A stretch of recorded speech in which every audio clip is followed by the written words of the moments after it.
চলে আসলাম সন্ধ্যার নাস্তা নিয়ে। হ্যালো ব্রিয়াস, আসসালামু আলাইকুম। ঠান্ডা কিন্তু অনেক পড়েছে প্রিয় ভাই বোনরা, আর খাওয়ার মজাও বেড়েছে। অলসতা দেখালে একদম চলবে না, পরিশ্রম করতে হবে, খাওয়া দাওয়া ঠিক রাখতে হবে, শরীর স্বাস্থ্য ভালো রাখতে হবে। ঠান্ডা ঠান্ডা করে বসে থাকলে হবে না। শীতে কিন্তু গরম গরম হালিম ধোয়া ওঠা খুবই মজা। প্রিয় ভাই বোনরা, গুড নিউজ দিচ্ছি, এই শীতেই কিন্তু ফলো, কমেন্ট, লাইক সব কিছু বাড়ার সুযোগ।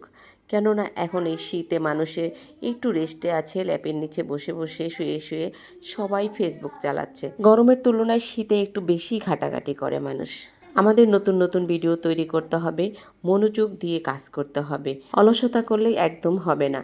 কে জানে কার ভাগ্যে আল্লাপাক কি লিখেছে। সব সময় নিজের পেজে কারা অ্যাক্টিভ আছে তাদের ভিডিও দেখে লাইক কমেন্ট আমাদের করতে হবে। আপনি সবসময় ফলো ব্যাক দিয়ে সুন্দর করে একটা গঠনমূলক কমেন্ট করে দিয়ে চেষ্টা করবেন আপনার পেজের অ্যাক্টিভ ফলোয়ারদের ধরে রাখার।